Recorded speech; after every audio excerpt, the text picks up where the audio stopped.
Nicholas. And today is our first show, and we're going to talk about pecans. Nick has an interesting revelation about pecans that I think everybody might be interested in. I don't know if it's a revelation, Greg, more just a story.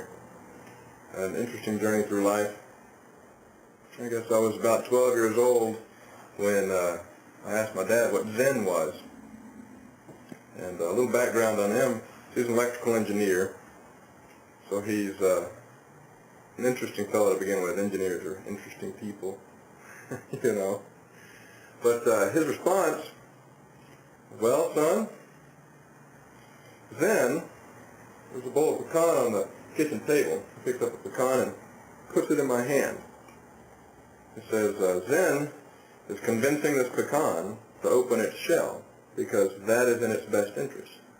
But they don't listen to you. Well, that's all that he said. He left it at that. And, you know, I said all kinds of cute things, like, well, I can hit it with a hammer and it'll open its shell. You could shoot it with this. I could shoot it with that and it would open its shell. But neither one of these things would be the pecan doing it, nor would it be in the best interest for the pecan. No, that definitely wouldn't, or with the hammer. But that's the story of the pecan, is how to convince a pecan to open its shell because that is in its best interest. Now we have a pecan tree right outside. Would you like me to maybe see if I can find one and maybe we could talk it open? We could try, but I don't think that's going to work. So did you come up with a solution to this? It took me 14 years, and then it dawned on me one day while I was driving to work at 4 o'clock in the morning with a 2.5-hour commute. It just dawned on me like a ton of bricks on how to convince a pecan to open its shell. You plant it. You plant the pecan, it realizes its potential and grows into a pecan tree. Like the one outside? Yeah. So somebody had to convince that one to open one day, I assume. Well, it was convinced somehow. If it's going to do it anyway, is that convincing it? If you stick one in the ground and it's going to open regardless. Well, I think the lesson, unless you don't water it. I think the lesson is the pecan that's in your hand. What are you going to do with it? It's not if it happens to fall on the ground and is going to germinate, or if it's eaten by a squirrel. That's not the issue here. It's you have a pecan that's under your power. What are you going to do with it? Bury it. Yeah. It'd be a nice snack, though. Would be. All right.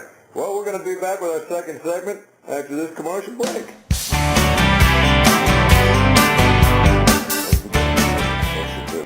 Big tug-of-war going on in healthcare these days. One side's big business, HMOs, drug companies, you get the idea. Other side's the government. Same guys that kept wounded Iraq war vets in moldy, rodent-infested rooms for months. Some choice. I say we need Ron Paul for president. 1, he's a doctor. Seen it all. 2, he's got the right idea. Take power from big business and the bureaucrats, give it back to patients and the doctors they choose. Now that's the right medicine. I'm Ron Paul, and I approve this message.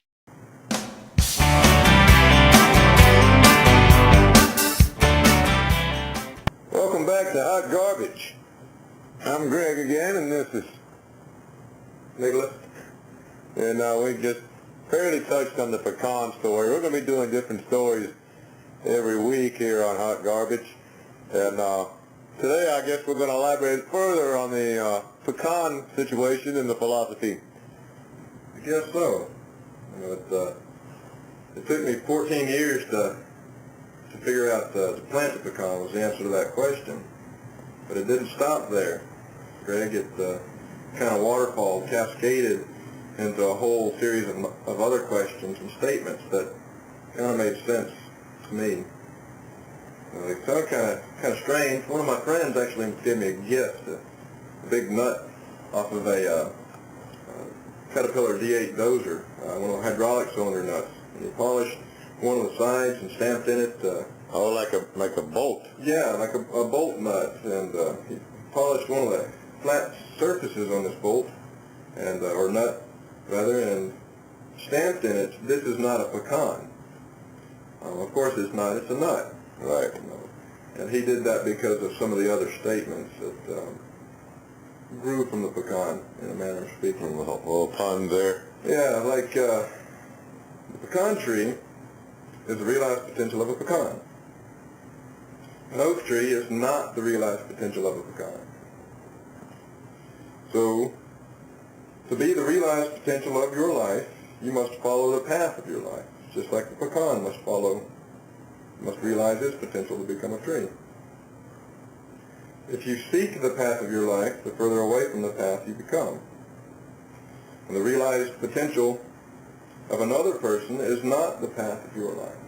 So if you try too hard to grow into a pecan tree, you'll wind up maybe possibly an oak. No, you'll never be an oak. You'll never be anything that's not your potential.